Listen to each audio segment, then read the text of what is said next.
Good evening, everybody. Thank you for joining us tonight. Such a pleasure to be with you and to have right now almost 100 alumni watching across the country. We've had almost 400 RSVPs for this event tonight, so we expect that number to grow over the course of the evening.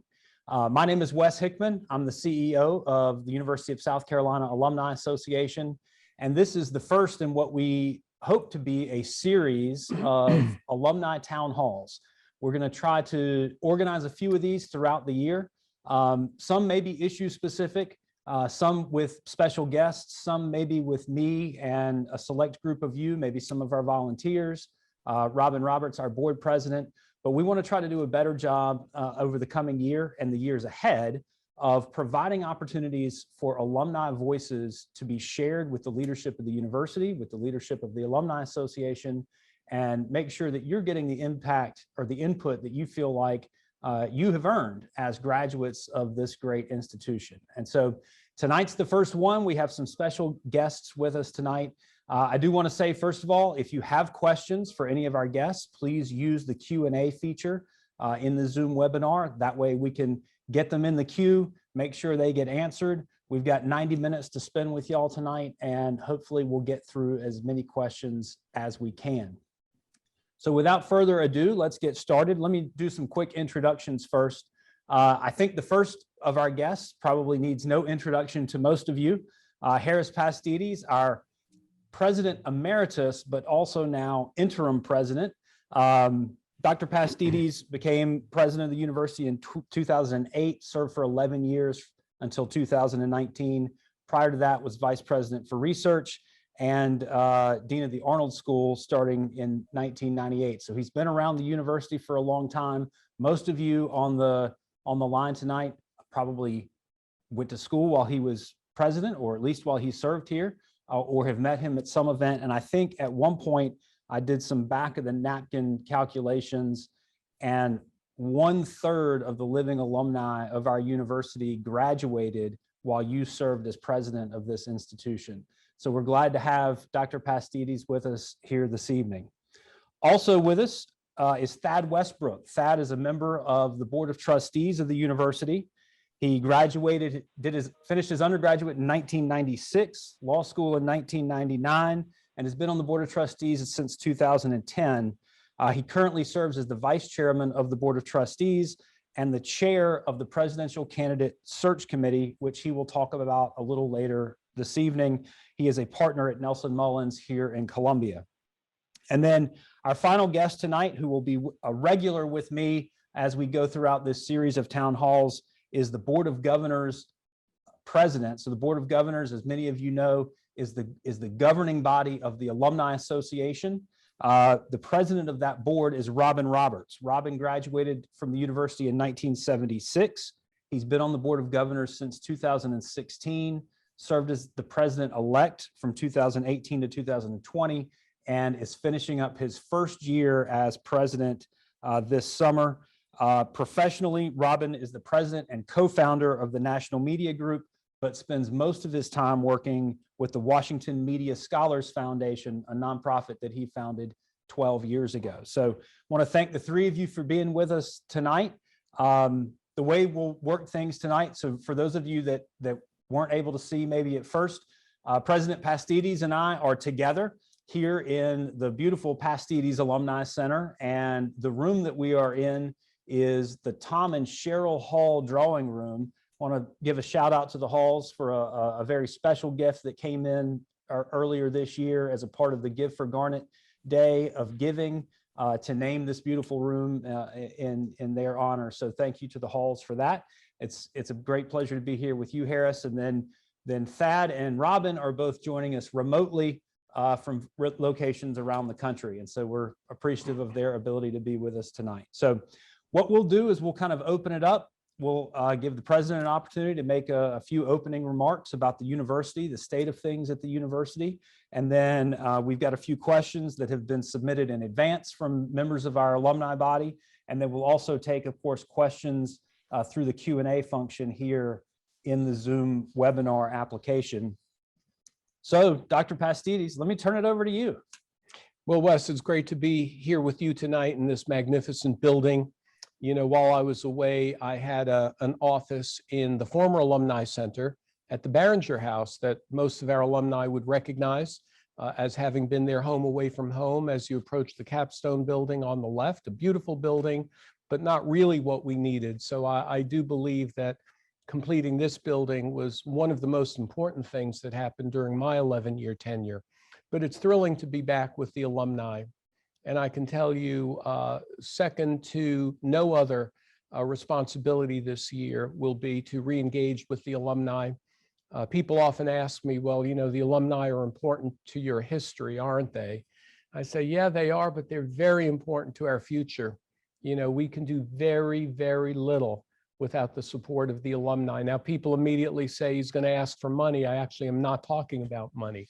I'm talking about the endorsement of the alumni. And I think what we're doing tonight is letting them know what we plan to do, ask for their help and support, advice, criticism, feedback, whatever they have for us. Absolutely.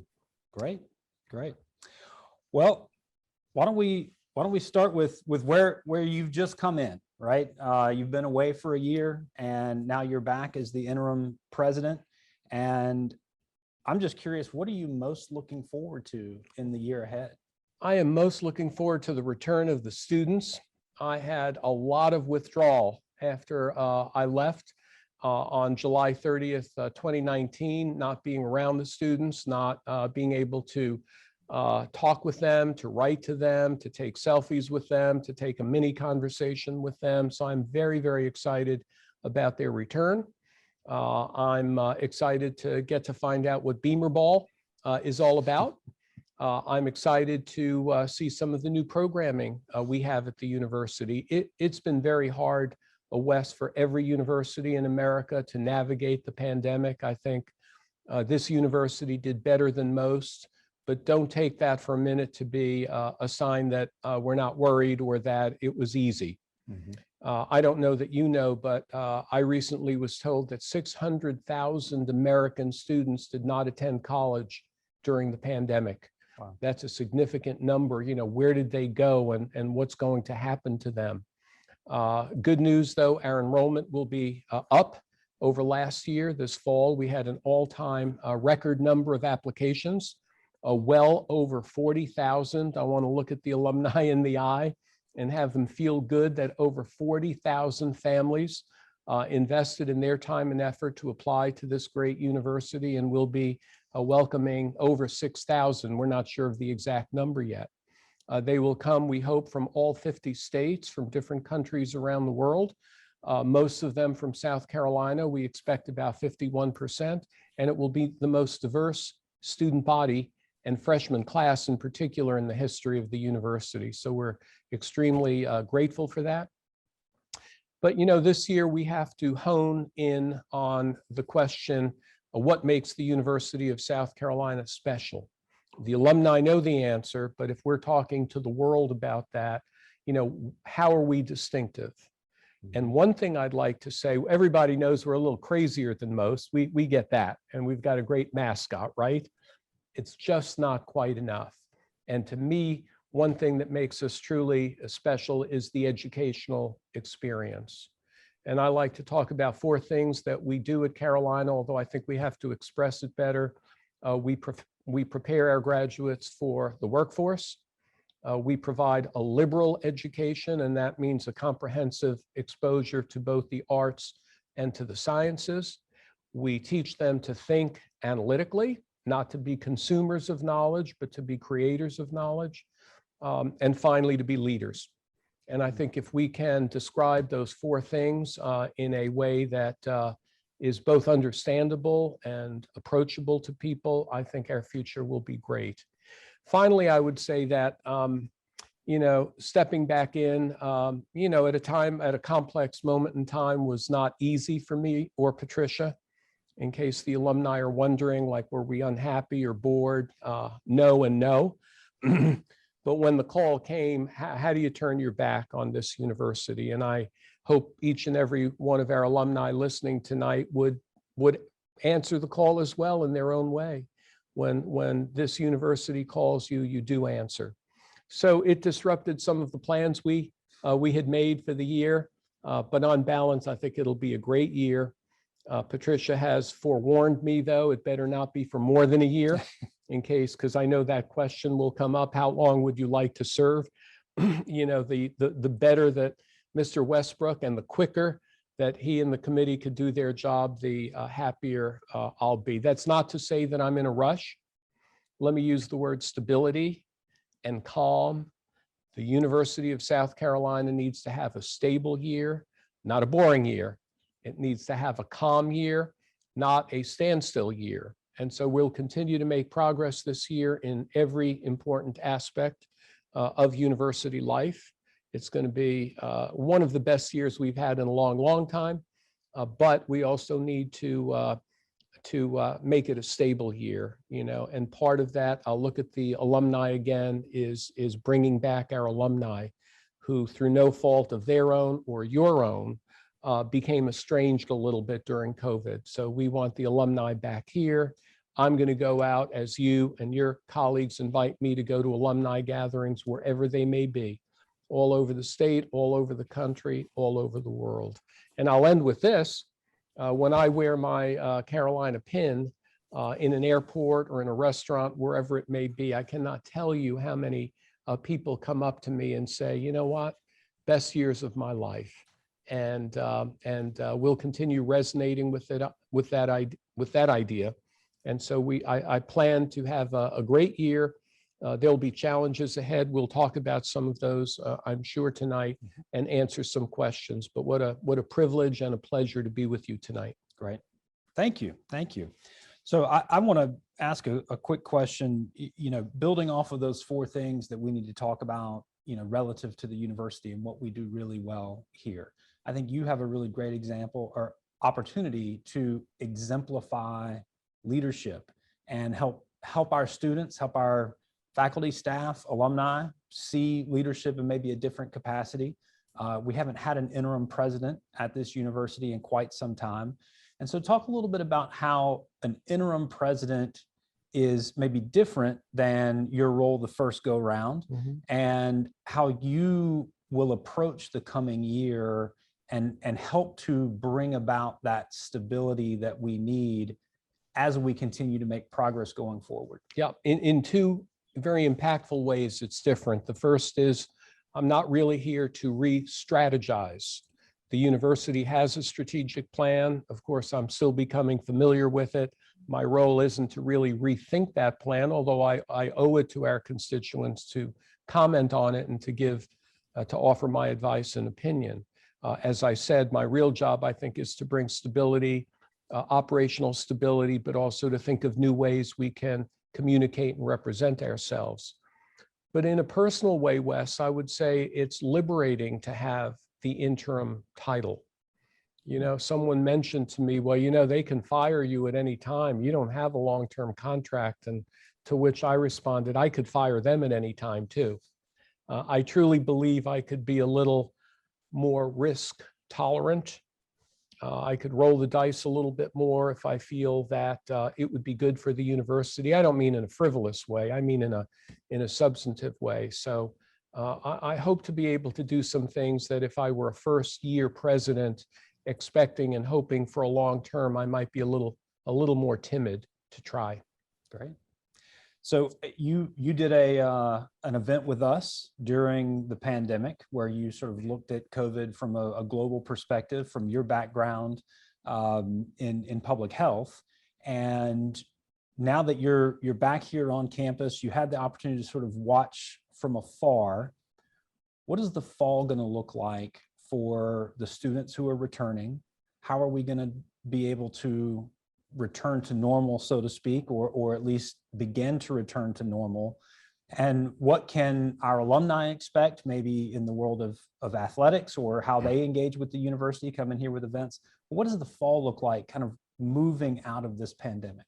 Well, we'll start with the summer. The summer looks fairly normal. Now we are requiring masks in a few places, like as you would imagine in the health center, in the Russell House, but by and large, there's no mask mandate. South Carolina is not a mandate state. We live and work in a culture that says we don't like mandates, so we will use incentives to have people vaccinated.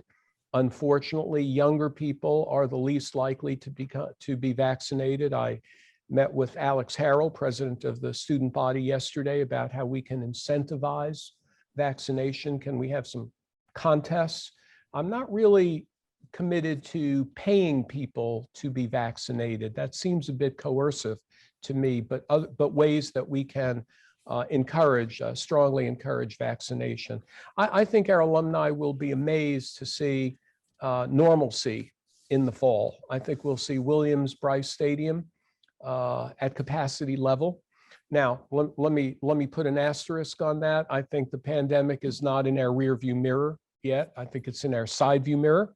So when you're driving your car and you see something still kind of passing you, it's passing us, but it's not gone yet. It's still in view. I'm very bullish on vaccinations. I'm not very bullish on how our nation handled COVID. And I'm co-chairing a task force for North and South Carolina to prepare ourselves for the next one. Don't all kill me. I didn't predict the next one, but were there to be a next one, what can we learn from and what could we do better? But by and large, we want the alumni back. I think they'll see a vibrant and pretty normal, normal university from a COVID point of view, but we'll reevaluate as we move through July and make a more formal announcement about that. Great, great.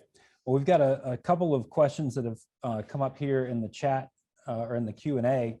Let me just start with a couple of these. Let's see. In 2013, Darius Rucker called on our alumni to, quote, be an ambassador for USC.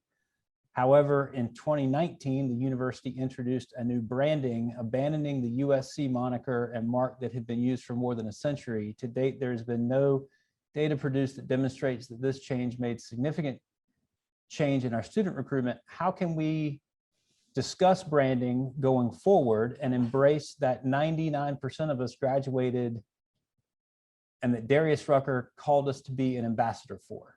So I think this gets back a little bit to branding. What do we do in terms of the university? What are we known as, and what do we want to be known for? Well, I think that question refers to the USC versus U of SC campaign that was implemented as I was leaving. I think I need to look at it, need to look at the data, need to see how we're doing, where it has worked, where it hasn't worked. And if the tenor of the question implies that it's not working, I think we owe it to ourselves to evaluate that. But in terms of a brand, and by the way, Darius Rucker is one of our top promoters, if you will. And how about we do another concert for the university community? How about if we call him next week and figure out when he could come back to Columbia and do something big in the Koger Center or Williams-Brice or out on the shoe? I don't know that we can control the crowds there, but so thank you for that question. And the university under Larry Thomas, Vice President, is currently helping to evaluate some branding consultants. I don't know if Robin is on that committee or even US. And so we look forward to aggressive and effective marketing. Great. Good question from one of our active alumni volunteers. She asks, well, so first she says, thanks for being here tonight, Dr. Pastidis. President Caslin left some very ambitious strategic priorities behind, specifically those about Black student enrollment and faculty and staff to reflect that of the state's Black population. It's strategic objective number 4, she notes here. And her question is this an immediate priority of yours? And what are your thoughts on that as a strategic priority within the plan? It's an immediate priority of mine. I haven't yet been given the time to look down below the goal to see what the operationalization, what the actionable items are. But we're already doing better than we have before. There's a lot of competition in this space, but we have to reflect the state that we live in. We have to reflect our community. So it will be, that's an easy goal to be approving of. The real harder question is, what am I or what are we going to do about it? and that's a very high priority for me. Great. Let's see. A couple of these questions that have been submitted probably are better for Mr. Westbrook. So we'll get back to these when after he has an opportunity to speak. But this is, you know, you may or may not know the stats off the top of your head. And if not, we can get a response back to this gentleman here. He's out of state and is not able to read the newspapers because of paywalls. And he wants to know, what is the undergraduate enrollment, and do you know the incoming freshman class stats? I know you said north of 6,000 students in the incoming class. And what about overall enrollment? We're about 37,000 here in Columbia. You will remember, of course, that we are part of a university system with 3 magnificent comprehensive institutions and 4 regional campuses, and an online college as well, and over 50,000 altogether, by far the largest in the state. And I would guess one of the top 25 to 30 in the country by size. The freshman class, I spoke with Scott Verzile this week. We have about 6,400 paid deposits for the freshman class, but there will be what is called a melt, because it's hot in the summer, right? So there's got to be a melt, but we'll be over 6,000, whether we're at 61 or 6,200, but somewhere around there, making it either the largest freshman class in history or the second largest, one of those two. Great. Next question is, one of President Caslen's strategic goals was increasing the military and veteran population on campus. Is that a goal that you plan to continue? Well, certainly, we want to serve all of our constituents, the military among those that are foremost, because of course they served and in many cases continue to serve us. We'd like to serve them, though, in a multifaceted way. If they need to complete a degree, we'd like to be here for them. If they'd like to retool in a more continuing education way, we'd like to be here for them. If they would like to work for us, we'd like to give them some greater opportunity, maybe even than most, to apply and to be considered for a position. As we know, General Beagle at Fort Jackson is moving on, and between the University of South Carolina and Fort Jackson, we and then state government, we're the 3 largest employers in the Midlands region. So the military is greatly important, as important to us in peacetime as in wartime. There'll always be a military-friendly university here. Great. So a few of these other questions I think that we have up right now could be answered probably by a combination of you, President Pastides, and also Mr. Westbrook and Mr. Roberts if he wants to join in. So maybe right now, let's bring in Thad Westbrook, the Vice Chairman of the Board of Trustees and Chair of the Presidential Candidate Search Committee. Thad, can you hear us? Are you good on your connection? I can hear you. Thank you, Wes. It's great to be here.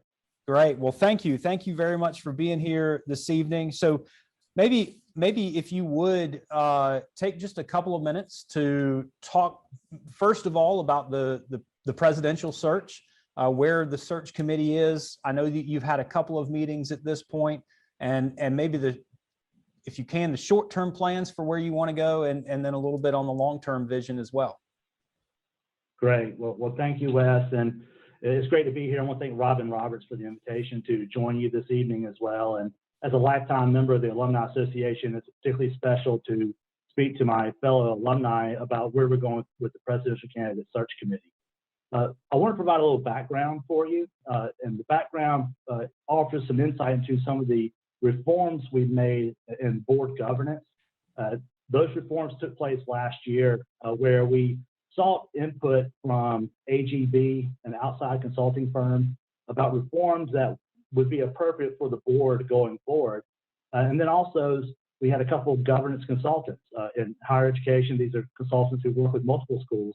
We asked them to come in this past January to participate and lead a retreat for the trustees as we enact some of these reforms. So during 2020, we as a board rewrote our bylaws and rewrote our policies. In doing so, we created a new committee called the Governance Committee. The vice chair of the board serves as chair of the Governance Committee, and that committee is required to not only review policies and procedures for the board, but also to provide additional training for the board members. Well, we've embarked on that effort to rewrite bylaws and to enact new policies. One of those policies is the Presidential Candidate Search Committee policy, which I'll go into detail in just a minute, but also to provide additional training. For example, we had a governance retreat in January of this year where we talked about several issues. One of those issues was shared governance and what is the appropriate shared governance model for the University of South Carolina. We invited members of the faculty to come to a board meeting and present on shared governance and their perspective. We've also, over recent years, asked members of the university community to participate in diversity, equity, and inclusion training. That being part of what the university was doing, we felt it was appropriate for the board to do that. So we've asked for Julian Williams to invite a third-party consultant to come in and provide a DEI training for the Board of Trustees this year. All that flowing out of the Governance Committee and out of the reforms and policies that we've enacted as a board. Now, I mentioned the Presidential Candidate Search Committee. We have a new policy, Policy 3.01. That is a policy that we wrote last year and adopted as a board in August of 2020. We took that policy to SACS COC, our accrediting body, asked them to review it, and then they also had a review committee look at it. That review committee included 2 current university presidents at other institutions. They gave us feedback. It was very well received. We appreciate the feedback, and that is the policy that we are using now. The Alumni Association members may recall there's been discussion about the membership on that committee. Let me go over who's on the committee and tell you about some of the dialogue we've had with Robin Roberts as president of the Alumni Association and as far as inclusion on that committee. The prior Presidential Candidate Search Committee policy was about 3/4 of a page. The current policy is almost 8 pages. And in doing so, there's a lot more detail. One of the things we did was revise the composition of the search committee. The search committee has 14 members that are outlined in the policy.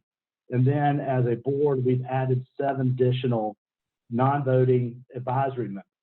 The non-voting advisory members will participate in all meetings, all deliberations, all interviews for the search committee. The 14 members, those 14 are 8 trustees who are elected by the General Assembly. We have 5 members of the faculty in the USC system. But we want to be more inclusive of our system institutions. So we've got the chairs of the faculty senates or faculty assemblies from each of our institutions throughout the system. And then we also have the president of the USC Columbia student body serving as a student representative.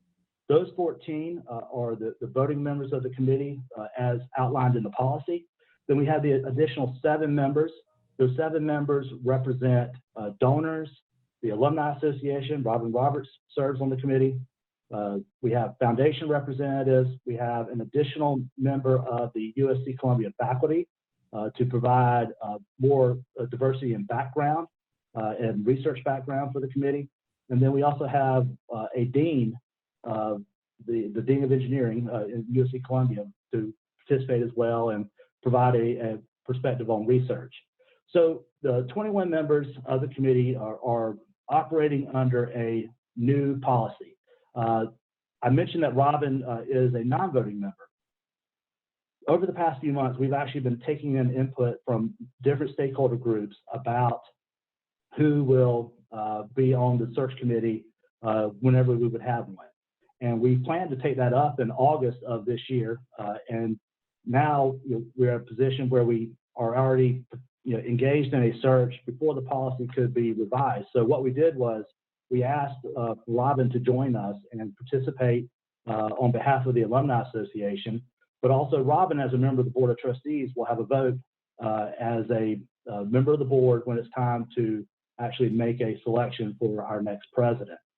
So we're going to have an ongoing dialogue after this process is over about representation on the search committee, both alumni, foundation representation, staff representation. We do have a non-voting member who's a staff representative for the university staff. But those are issues that we're going to address as we go through this search, but knowing that we have the non-voting advisory members and representatives of different stakeholder groups already involved in this process.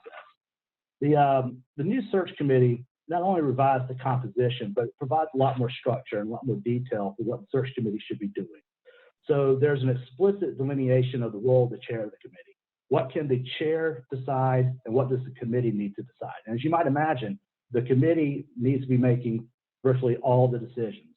The chair is really just a member of the committee who provides guidance and leads the discussion, but it's really the committee who will be making all decisions going forward. We provided more detailed expectations for the orientation that would be provided to the committee. It's very explicit, spelled out in the committee, and we've already had that orientation meeting, which I'll come back to in just a minute. There's more details about the charge that the board chairman gives to the committee.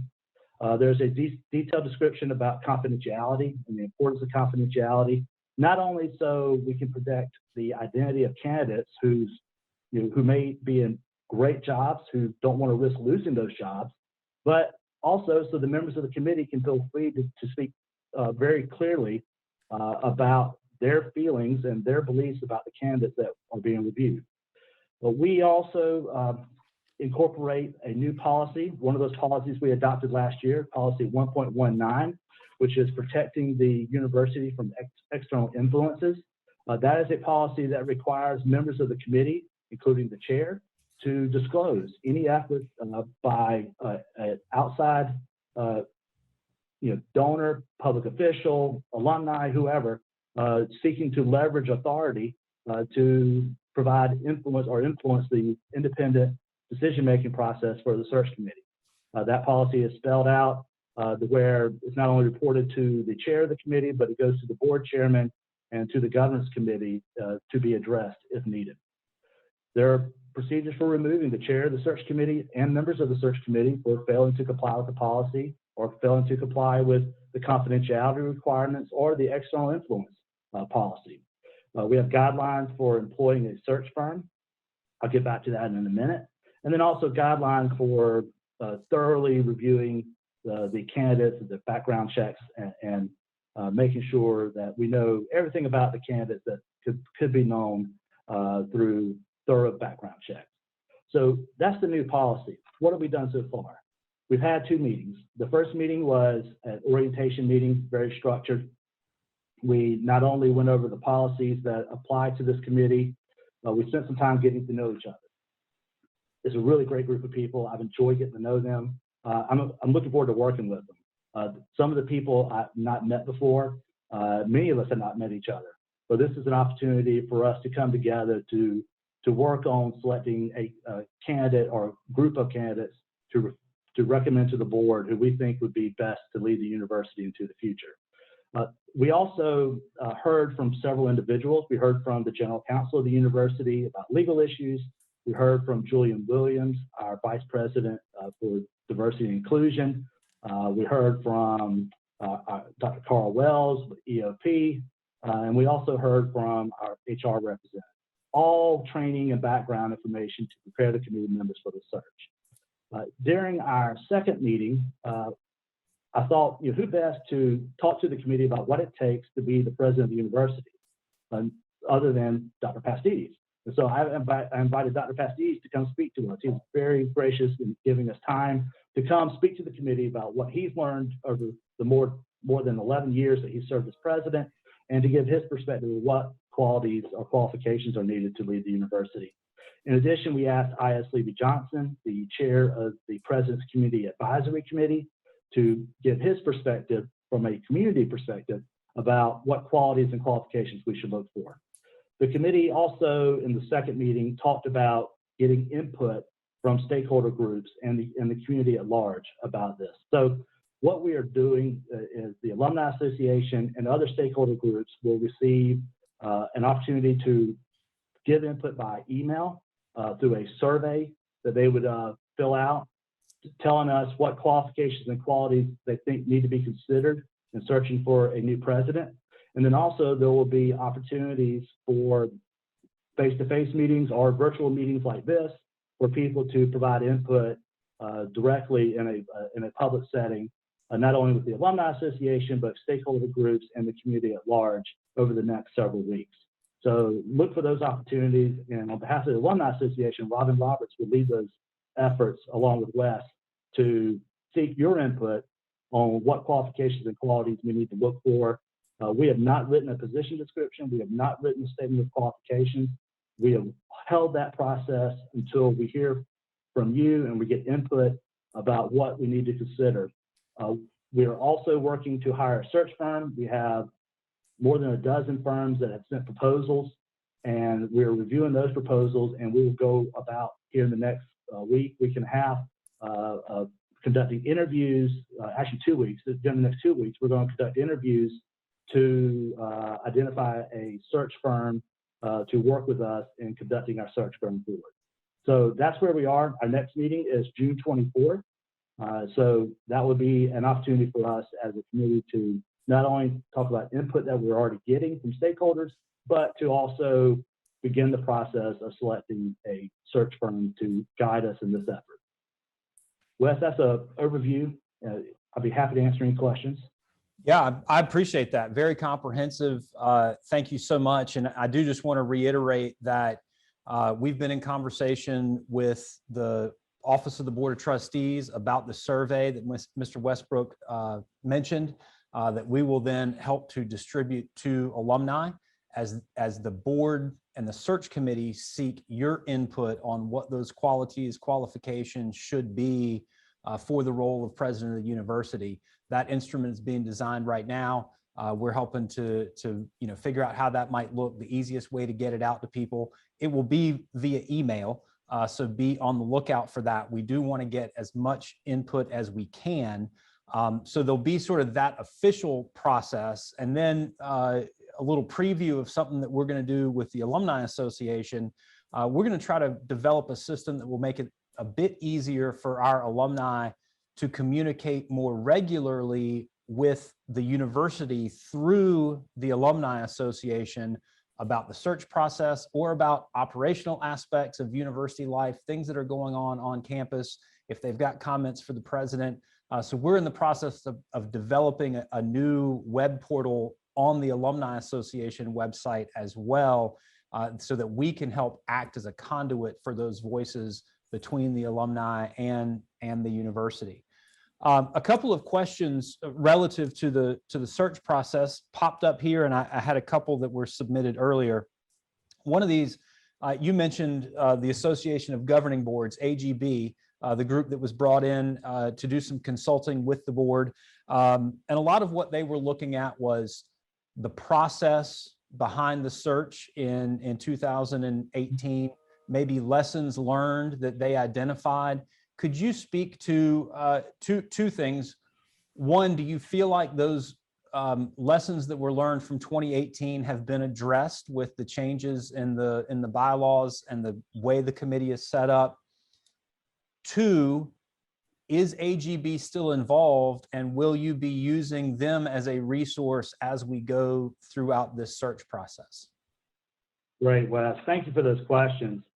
Yeah, our effort to reform the boards and rewrite the board's bylaws and policies was very intentional in following up on what was in the AGB report that we got. That report is publicly available, and it is unedited. It is exactly as AGB gave it to us.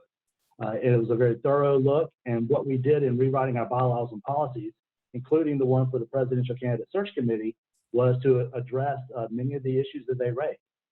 You mentioned the process. One issue we had last time is that your process meant something different to different people, depending on who you ask, because it really wasn't defined. The bylaw that we had before was very short and provided very little guidance. And so we sought to provide a lot of structure, a lot of guidance and detail in this new policy that we've adopted. And that policy is available on our website. It's on the search committee's website. And that is one that gives us a much more detail and structure as far as we go forward. So yes, we did very intentionally seek to address those issues. We also, worked with SAC-COC, our accrediting body, to address those, and they reviewed this policy with us. I mentioned that earlier, and that was one that they signed off on. And in fact, I'll mention we've already reached out to SAC COC. We had a meeting with the president of the accrediting body, Dr. Belle Whelan, and we talked to her, about our policy and our initial steps for the search. A very good conversation. We appreciate her time. That happened a few weeks ago as we were just getting started to make sure they knew where we were heading with this search. As far as the process going forward, we are going to be following the policy, and we're really not. I mean, it's one that's very structured. So right now, going forward, you're going to see that we're going to have multiple meetings, but the timeline for the search has not been defined yet under the policy. That is just something that the search committee will decide. So we'll be addressing that here in the coming weeks as a committee. That's probably something we'll keep in-house for a while as we work through it, but that will be a decision for the committee. Great. We've got a question from an alumnus who asks, some alumni felt like during the last search process, their voices and the voices of others were not heard during that process. And,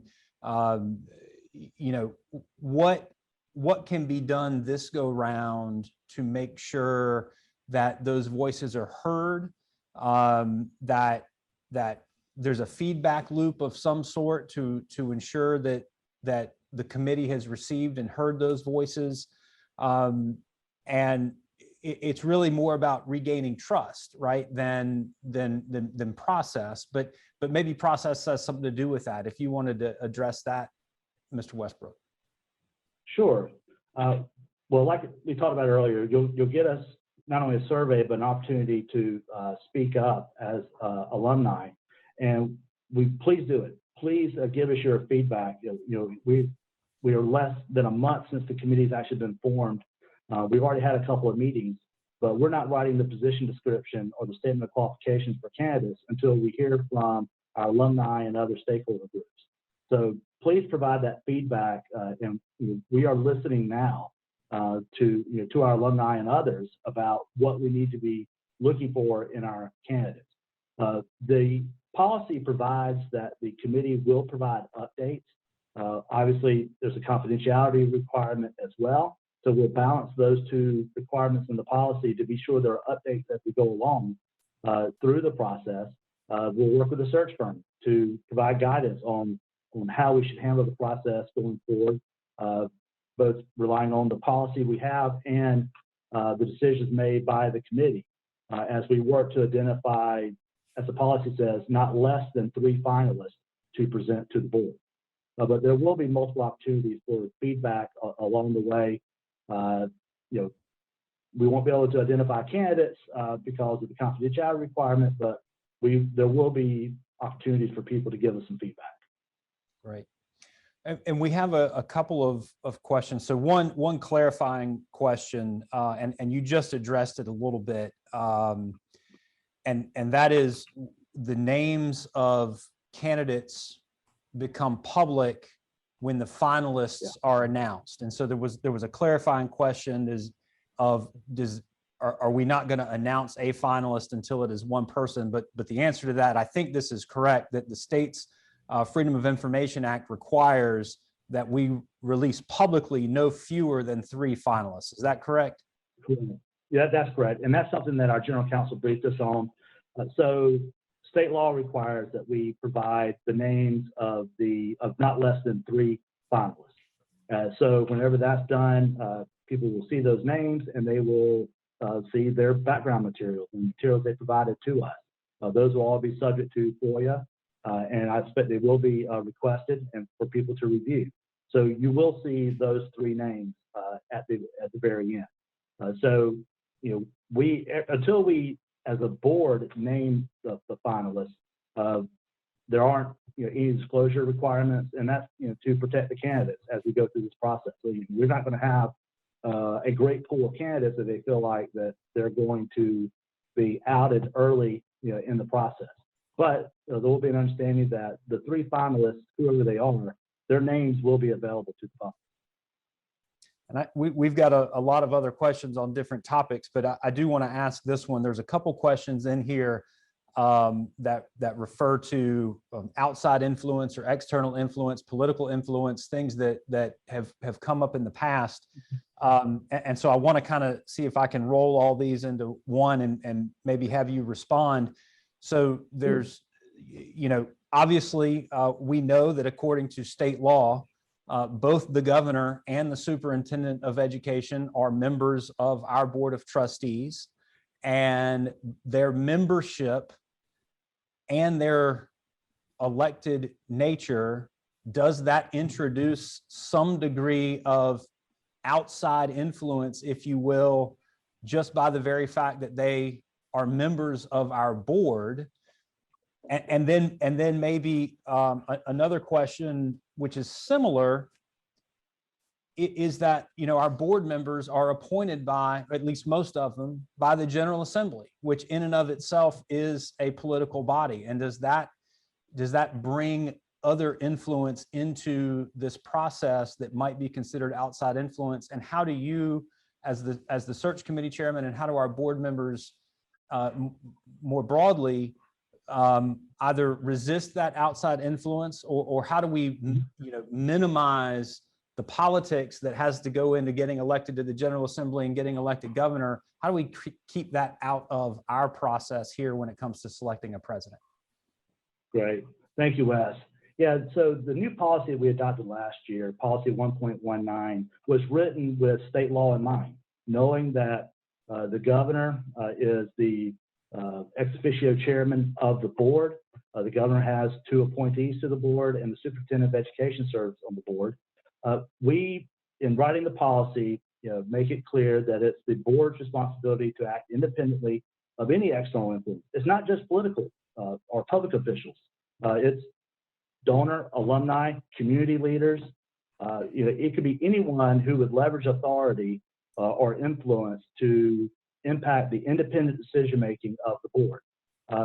We talked about this issue with SAC-COC and Dr. Bell Wheeler.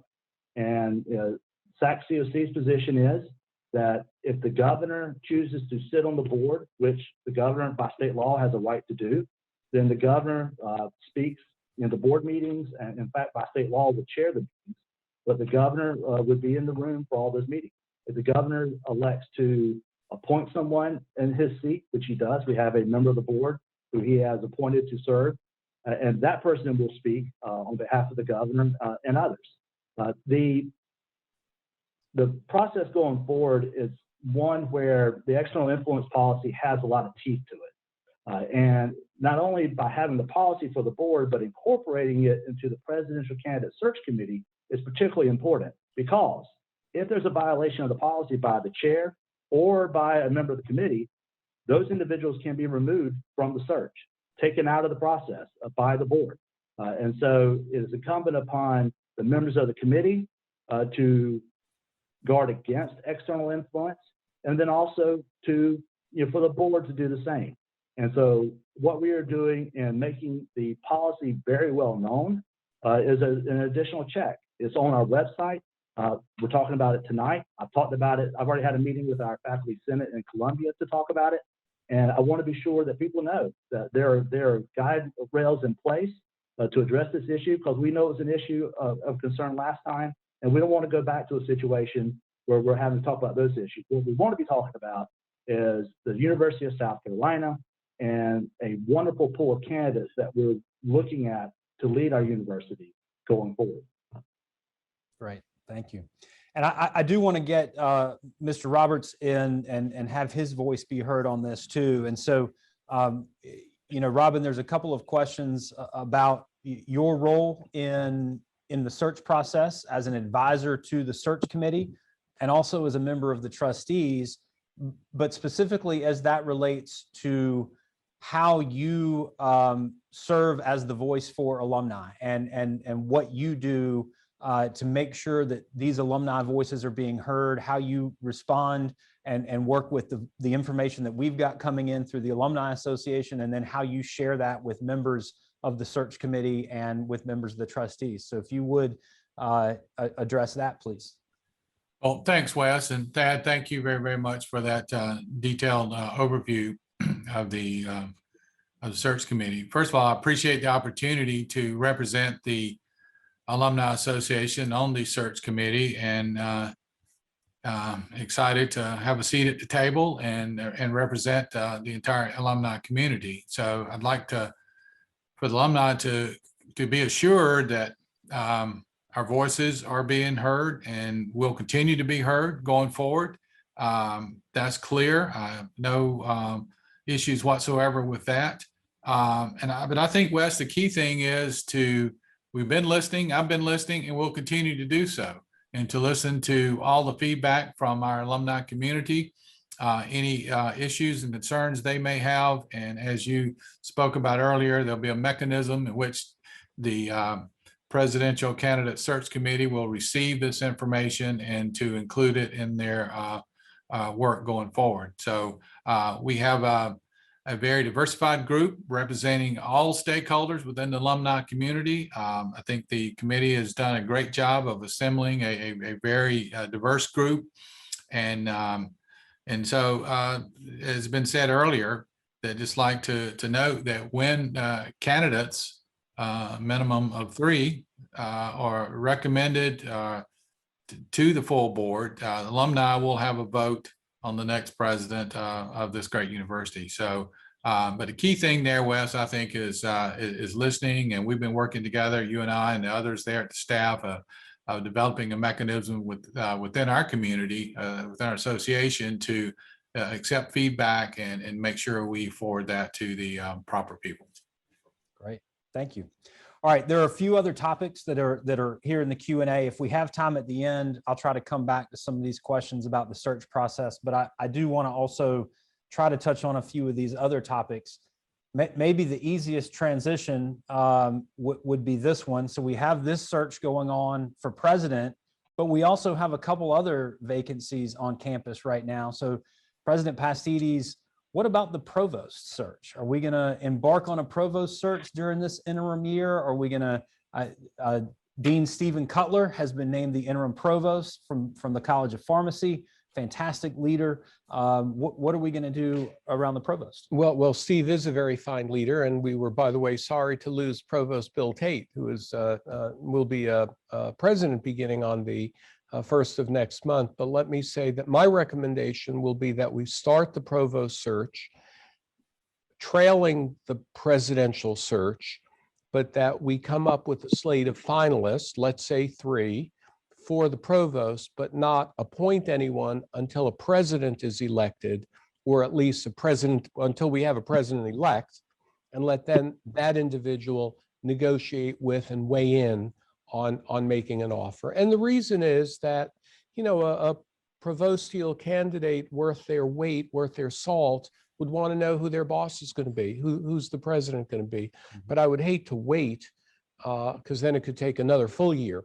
So you would have an interim provost for another year. So if we get this all right, and I truly hope we will, you'll have a president beginning sometime next year and a provost beginning at around the same time.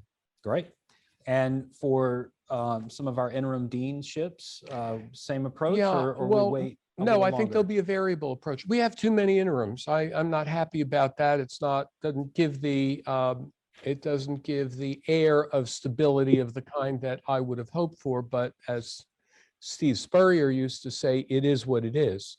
And so along with Provost Cutler, we will look at the colleges one at a time and see where we have a level of stability and a good interim, one where the college is being well managed and advancing. Maybe that one we don't try to fill right away. But I think thinking about the presidential candidates, I think they would be happy if we went ahead and filled some of those dean vacancies with outstanding people. And so I think we'll look at the colleges one at a time and make that decision in the next few weeks or a month or two. Great, great. So a question about housing on campus. This is Mhm. always a fun one. We know that we've got another large freshman class coming in. This question asks specifically if we're going to be able to house all of those people in on-campus housing. I don't know if this was true or not. They indicate that last year, a couple of them got put in some hotel rooms at the beginning of the year. And I don't know if that's true. I don't know if you know if that's true, but talk a little bit about housing. And maybe this is also a great opportunity to talk about the Campus Village project. Sure. Well, let me first say that we want our students to live on campus. All of them for the first year, with minor exception if they live in town or taking care of someone or have another health or other reason why they can't. But, you know, freshman year living on campus ought to be as close to required as possible. I would like a lot of sophomores living on campus. School like Vanderbilt requires on-campus living most of the 4 years. That's not realistic with most of our students today. I believe that we are renting one property for the fall, Park Place, I believe it's called, and that would be the only one. In the past, we have needed even more off-campus housing. So, but people tell me that the experience at that particular location was favorable, not too far away. They do a good job there. So we'll be able to house the vast majority of our freshmen and quite a few sophomores as well on campus. Campus Village is an experiment. That is a national model of residential learning. Notice I didn't say living, but learning, and it's both at the same time. It will truly be a village. I think students who choose or are fortunate enough to live there will probably remember that experience their whole lives, in that there will be eating and shopping and recreating, of course, living and learning, including some informal classrooms there, not that far away from campus, developing the south side of campus, a closer stroll over to Williams-Brice Stadium, for example. And so terribly excited. And of course, that's a two-phase project. So we broke ground on phase 1, but eventually there are some other buildings that will need to come down. And so this is quite a long time from now when it will be complete, but I think we'll have something that will be a national model of residential learning. For many of our alums that may not have heard of this project, this is the one that replaces Bates and Bates West and Cliff Apartments. I know Cliff Apartments has already come down. It has, yes. It's the beautification just from that step alone was tremendous. But this is, it creates thousands of new beds in a footprint that already exists on campus, but in one that is more conducive to the neighborhoods around it and more friendly to a living, learning environment for students. Yeah, and the neighbors gave us tough love, I would call it, concerned about noise and other related aspects. But I think we have a terrific plan supported by the mayor and city council and the community. Private developers, private development plays a major role. So terribly excited about it. And a lot of student input, Wes. You know, if you want to know what the best kind of living and learning is, ask a student. Ask them how they like to learn, where they like to learn. There'll be guest speakers there and programming that goes on at Campus Village. And I hope that on even in the evening, it will be a vibrant place where students from other part of campus might stroll over there to hear a speaker, to meet with their friends, have a bite to eat. Very, very excited about that. Thanks. For those alumni who were in the honeycombs, and because I hear about that all the time, why'd you have to take the honeycombs down? Darius Rucker lived there, many other prominent alumni. I think we've got something pretty good to show for it today. That's just part of the progress of the University of South Carolina. Great. Well, it's an exciting project. I was at the groundbreaking. I'm looking forward to seeing what it looks like in a couple of years. All right. So we have a question about other colleges and universities that are removing names or renaming buildings, taking down monuments, that type of thing. I know you've been involved with the Presidential Commission on University History. As co-chair, I think at one point, but now you've had to step down from that role now that you've taken on the interim president role. Can you give us an update on where the commission is? Well, we're hoping for a report on around July 15th. I can tell you, because I have been an insider, that the report will be thorough, will be well-researched, will be objective, and will represent the combined feelings of those people who are on the commission. A lot of open hearings, including town halls for members of the community, internal and external, to weigh in. It's a complicated topic being faced by many, if not most, traditional or historic universities, especially around the South. I know people will want to immediately gravitate to the naming or the renaming recommendations, and that's valid, but there will be a lot of other, there will be many other recommendations in the report that will be actionable as well, relative to how we treat our history, how we educate our own constituents and visitors.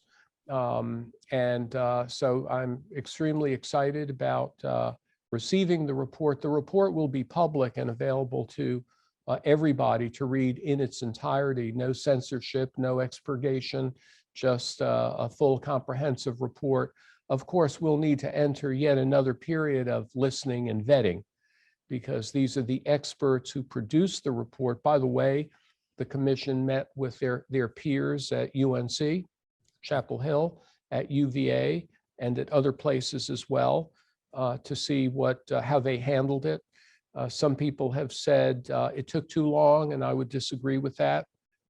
In spite of the fact that COVID happened during the time period, it is just something that cannot be rushed. To tell the story of marginalized communities over our 200+ year history, it takes quite a long time.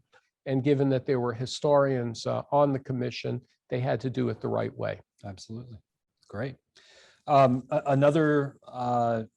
this one's not a commission. I guess this one's a task force, the Title IX task force that has been in existence for a couple of months now. I think they have a report that's due out at some point. Can you tell us what the latest is on that task force? Yes, in fact, two parallel views of that. So President Caslin appointed a task force an internal task force, if you will, co-chaired by Professor Audrey Korsgaard and Dr. Kirsten Kennedy from Residential Life. And they looked at our Title IX efforts and ways that it can be improved. And then he also commissioned an outside group that does this, and they do it very, very well. And they will also providing a report. And let me first say, as a matter of personal privilege, that if our students and young people and faculty and staff don't feel safe, there can be no credible learning and teaching. And so the personal welfare of our community and their safety and well-being and mental health and feeling of being protected is paramount. It really comes before anything else. And so I am confident that there will be, again, actionable items. There'll be ways that the university, by investing resources, will be able to move toward a model Title IX program. In speaking with the outside consultants, they told me there is no best in class, that all universities are struggling with ways to improve, but we will make the necessary investments. We'll be transparent. Again, that report or those reports, if they continue to be in parallel, I'm not really sure if they'll become one report or two reports, will be open and available. The task force report will be. And so we expect that will also be available this summer, will be available for our alumni to review, and we would welcome their input. Great. Thank you. Thank you.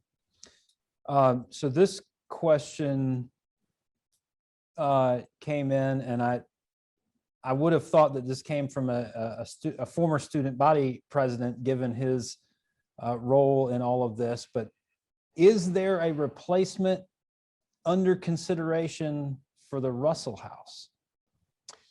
Well, it's a great question. And let me say that in my first meeting with the current student leadership, they reiterated yet again, not the first time in my life, that they have run out of space.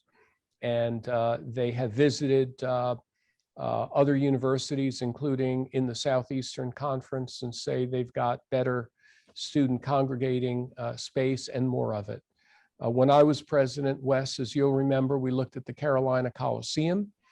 There are other places that are being looked at, as is a comprehensive renovation or maybe even a rebuilding of the Russell House. Let me be clear, no decisions have been made. We're in the process of reviewing that, but I will be the first in line to say we've got to be serious about it. And if my year of interim leadership is marked by little else other than making a good decision about the future of student life relative to the Russell House on this campus, it will have been a good year. So that is a very high priority too. Excellent. So we did have somebody ask, you mentioned the Mini Cooper and the mini conversations. Are those coming back?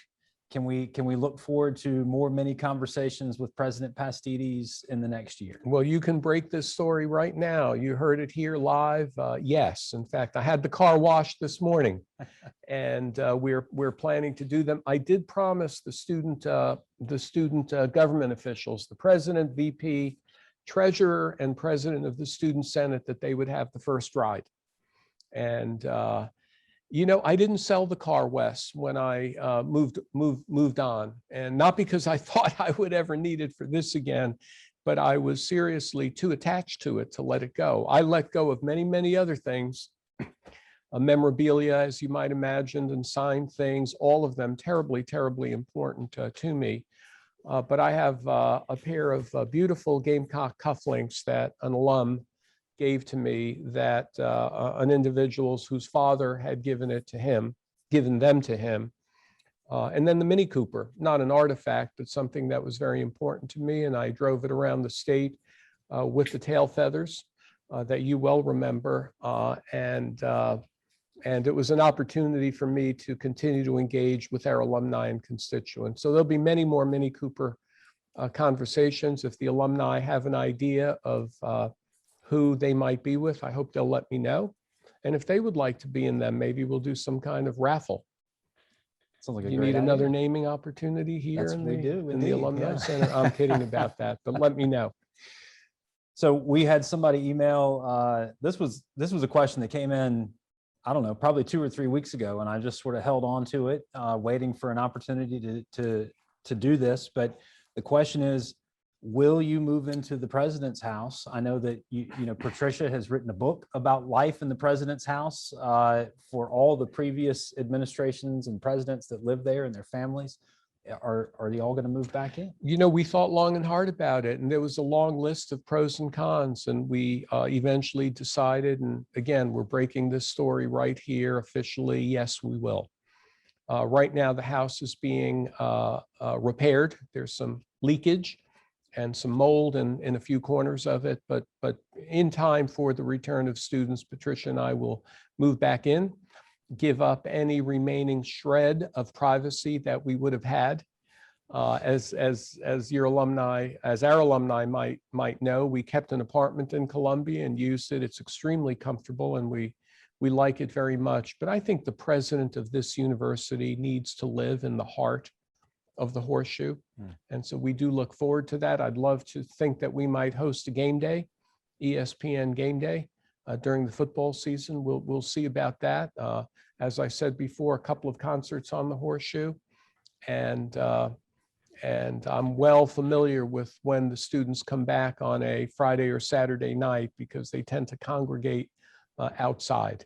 But there's nothing like living in that particular house and feeling the history and the tradition. And I hope many of our alumni have an opportunity to return there. Great. So we've got a question here that I think is a very interesting one. It was addressed in the context of the search committee and the next president, but I think this is something that you might want to have a voice on. And so I'll ask you and maybe Mr. Westbrook and Mr. Roberts, if all of you want to contribute to this conversation, that would be great. But it's about preparing students for the real world. And you know, the question came in under the context of, will the committee, and I assume that's the search committee, desire for the new president to focus on preparing students for the real world? But I think that's a larger question than just the next president. I think it gets more fundamental to sort of the four things that you were talking Yes. about earlier in the conversation. And so just maybe talk a little bit about that real world preparation that students can expect here and what the role of the university is in making sure students are ready for a job.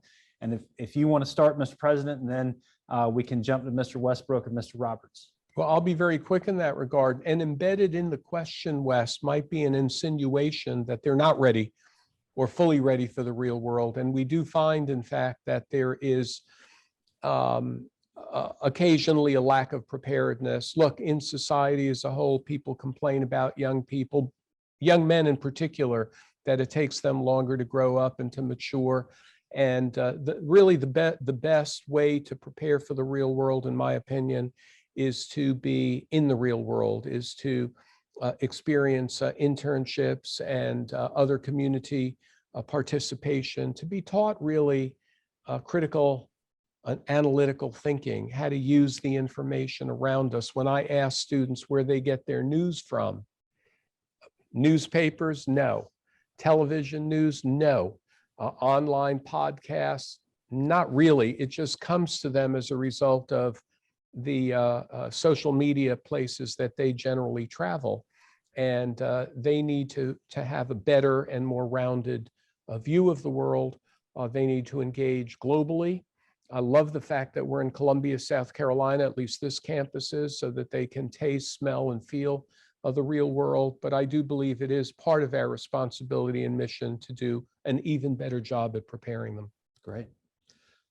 So Robin, I'm going to come to you next with that same question and talk a little bit about real world preparation. This is something, we mentioned earlier, the Washington Media Scholars Foundation that you had founded. And I know that real world preparation is important to you. I will say just, we seem to have lost the connection with Mr. Westbrook. So that's why we didn't go to him next. And so Robin, let me turn that one over to you. Yeah, thanks, Wes. First of all, I think that one thing I'm really excited about from the Alumni Association is that, we're hearing more and more of our alumni who are getting involved from offering internships, as President Pastidis mentioned, and externships to expose students to certain maybe industries or areas that they normally wouldn't have been exposed to. And we have two adult daughters, and I used to tell them all the time, in life, knowing what not to do sometimes more important than knowing what to do. And so having the ability to, or the opportunity to experience different things can help guide a student in a direction that hopefully could be a potential career.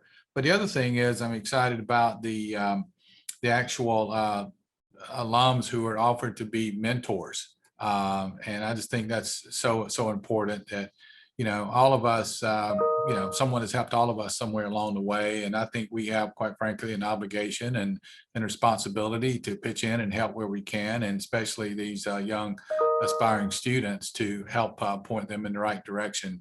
So through our foundation that you mentioned, we're in our 12th year, and we've been able to directly assist over 600 students across the country. Many of them are Gamecock. So I've seen firsthand how important it is to lend a helping hand where we can. And so I just encourage all of our alumni community to get involved and contact the association there, you and the staff, to find out how they can be more involved with being a mentor to these great students. I appreciate that. And maybe I'll just take a minute and do sort of a shameless plug for what we call the Mentorship Hub. It's a partnership between the Alumni Association and the University Career Services Office. And it's a platform where alumni can sign up to be mentors for current students, but also for other alumni. And this is not intended necessarily to be a traditional mentor-mentee relationship that's ongoing over a number of months or years. It can be that if both parties desire, but it's really set up for what I would call sort of micro mentorships. And so if a student or an alum needs somebody to review a resume, or if they have a question about getting into a particular industry, or if they just want to do a 30-minute call or an hour call, or they want to sit down and have coffee with somebody because they're trying to make a career decision, or maybe they're looking to move from their first job to their second, or their second job to their third, this platform gives people the opportunity to do that. And so I would just encourage those people that are on the line today, log on to our website, uofscalumni.org, and you'll have the opportunity to learn a little bit more about that. It's a great platform. Right now, the only people that are in it are alumni. We started recruiting alumni mentors in January. Over the summer, the university is going to start pushing students into that platform as well. So we expect to see those engagements go up. So it's a really great opportunity for all of you to give back just a little bit of time as we move forward. Speaking of giving back, we do have a question about money and about philanthropy, and what we do as a university. Is probably a good opportunity to mention that we have a new Vice President for Development, Monica DeLisa, excellent at her role, but still new. And you've been around a little while, have seen a few things. This question is specifically, about what do we do, or what can we do better to make donors and others feel the warm and fuzzy feelings for their sacrifices and their donations to the university? Well, the pandemic really hurt. Let me just say that we have to bring people back in. We have to be personal. We have to visit. Yes, we can use media and online platforms, but visiting is better. I frankly love fundraising. I do, and Patricia's particularly good at it. The way you do it, by the way, is you raise a friend. And you'll raise $1 later, but you raise a friend first. There is a lot of stranded capital, I'll call it stranded right now on the sidelines. The stock market, as you know, is at an all-time high. People are living longer. People have taken care of maybe their families in ways that they never even thought they would be able to. And then there's money left over. We have to make the case, but you make the case not by begging, and you don't make the case by insisting. You make the case by appealing to people, telling them why you need the money, doing it well. And I'll tell you some of my greatest memories of the 11 years. Maybe I shouldn't tell the story on any one individual. Well, I will. The Kennedys. Let me just tell you that with Lou and Bill Kennedy, I didn't really know them, but we started visiting together.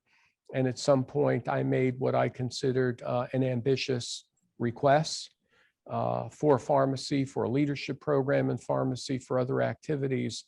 And then I didn't hear from them for a while. Of course, I worried that it's just not going to happen. And then one day I was passing through Orlando, where they were at the time, and I decided to give them a call. And they said, "We've been thinking of you." And I said, "Oh, great."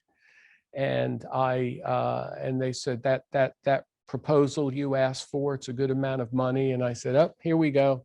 Not going to happen." And they said, "Well, we would like to help, but it's a different number."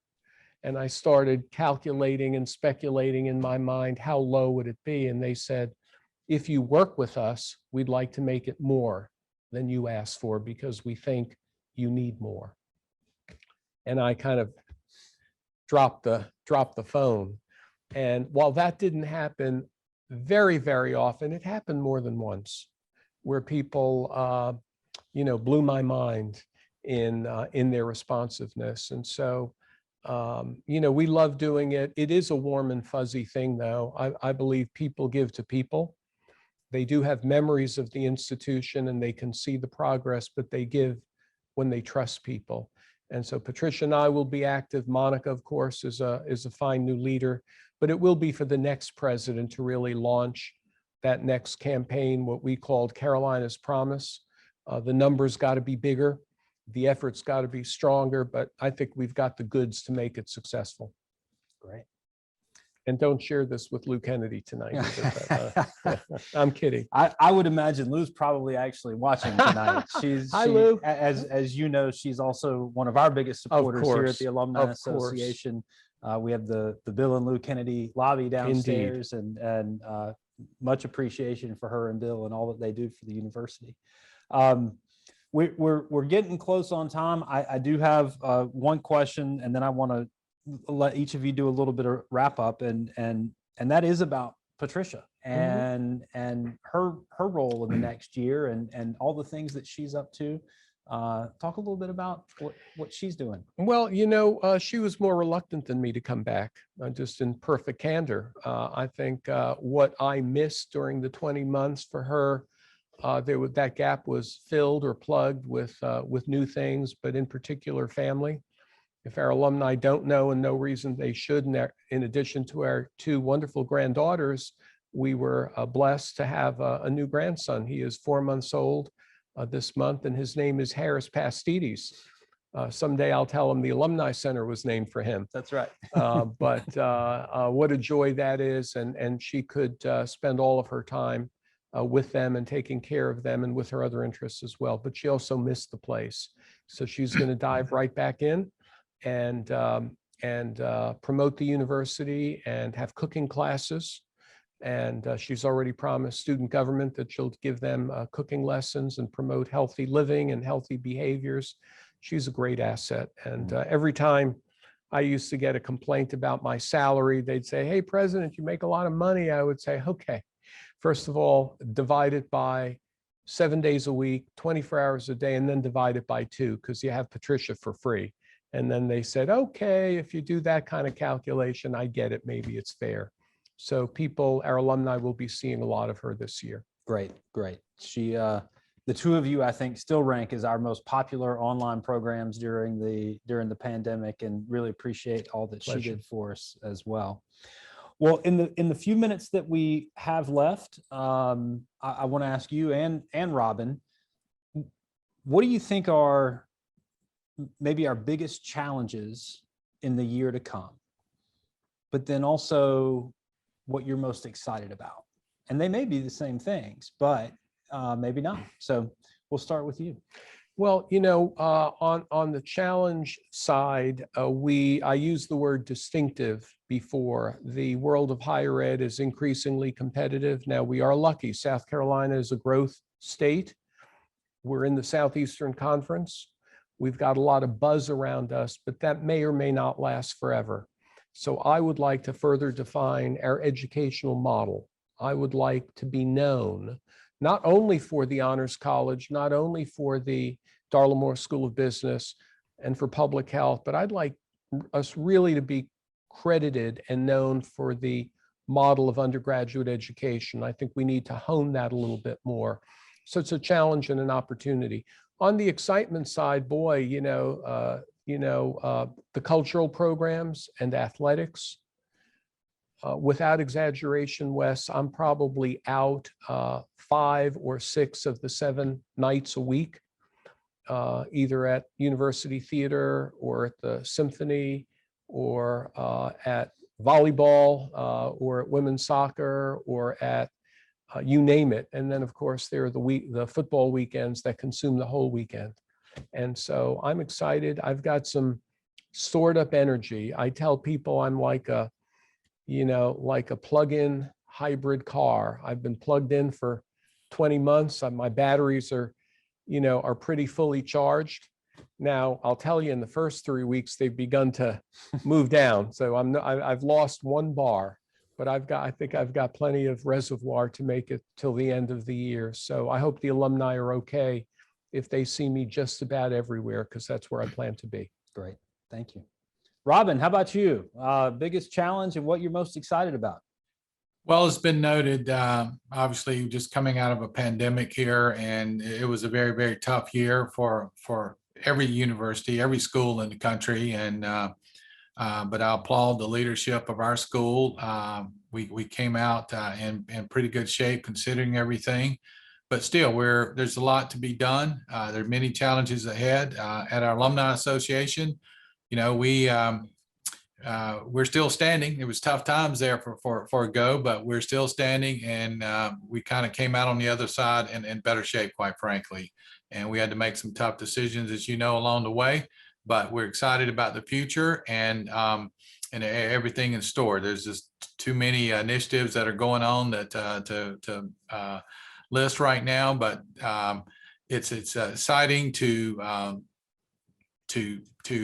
actually see everyone in person again. Thank goodness, I suppose, for technology and all these daily Zoom calls and all we have, but everybody's tired of them, for meetings. Of course, a function like this is terrific to be able to connect with our alumni community. But, we're ready to see everybody in person and ready to get back together and have meetings and actually socialize and get caught up. We got a lot of catching up to do. And also looking forward to Harris said, to Beamer Ball, looking forward to the football season and all the activities that go around the fall. There's a lot of things going on around the Alumni Association during the fall season around football and other sports. So look forward to that. Great. Well, thank you both for being here. I want to thank Mr. Westbrook too. I know that we lost that connection, but appreciate him spending time with us. This has been a fantastic conversation. I hope that we can do it again. I want to thank all of you that have stuck with us over the last 90 minutes. I hope that this was valuable for you. A couple of things I hope that you were able to take away from this as it relates to what's going on at the university, what's going on with the presidential candidate search committee and the process there. I'm excited that they're going to reach out through the Alumni Association to seek input and feedback from our alumni. And so be on the lookout for that email when it comes. Once we get a new portal up on our website, we'll obviously promote that very heavily as a way that you can provide ongoing feedback to the university, not just about the presidential candidate search committee, but other things that are coming up throughout the year and the years ahead. That's exciting. As Robin mentioned, we are excited to get back together in person. Some of you may be playing in our golf tournament on June 26th. If so, thank you. If not, we look forward to seeing you at one of our other upcoming events. We have a full slate of events in July. We have our Gamecock sports preview, the return of that on August the 19th. That's where we invite members of the athletics department, coaches, administrators, and others to come here to the Alumni Center, speak. We'll have dinner. President Pastides will be here as he was every year, I think, that he was president. So tickets are on sale for that now. Check out our website if you want more information about that. Then, of course, we'll get into the fall. We are doing the away game tailgates again, the Gamecocks on the Road tailgate series. Those tickets are out there and available if you're interested in going to those games and want to join us there. And we also have some new events coming up. So we're going to do a return to what we called senior send-off. So those are events where we partner with Student Affairs to host those seniors who have just graduated from high school and are coming here to the university as freshmen in the fall. We're going to roll out 2 test programs of that. We haven't done it in a few years because attendance started to slip a little bit. And now we want to try to bring it back out now that we're sort of coming out of this COVID period. So we're going to do one in Greenville. We're going to do one in Charlotte. I know there are other folks that are interested in doing them, but be on the lookout for information about that. And then, of course, our 52 clubs around the country will be doing Welcome to Your City events as well for those people who just graduated and are moving in. So we've got a lot of things going on with the association, and we just appreciate your engagement with us. And whether that is as a member, as somebody who participates in events like this, a lot of you that were here tonight were volunteers. Thank you for your leadership of our affinity councils and our affiliate groups, our geographic clubs. Without you, we couldn't do the work of connecting the university to our alumni. So we appreciate that. And then finally, I'll just say, if you've been with us tonight and enjoyed this type of programming and want to see more of it, your membership in the Alumni Association can help us do that. And $55 a year, or you can become a lifetime member for $900. It's not a huge investment on your part per se. It's what we call the small dollar investment, but those memberships go to support programming like this, they go to support the global network of Gamecock. So our affiliate groups, our geographic clubs, the programming that they offer are all supported by those memberships. They support scholarships for students. We give about 200 scholarships a year, a few more than 200 scholarships a year to current students. Membership supports that. And then membership also supports the career development opportunities like the Mentorship Hub, like the career services that we offer for our members through the University Career Services Office. So thank you all that are members that have joined in the past. And for those of you that might be interested in continuing to support the mission of this association, that's one excellent way to do it. So with that, I'll say thank you again to President Pastidis, to Robin Roberts, President of our Board of Governors, to Thad Westbrook from the Board of Trustees. Thank you all for being with us tonight, and we'll see you again soon. Thank you. Thank you. Okay, thank you.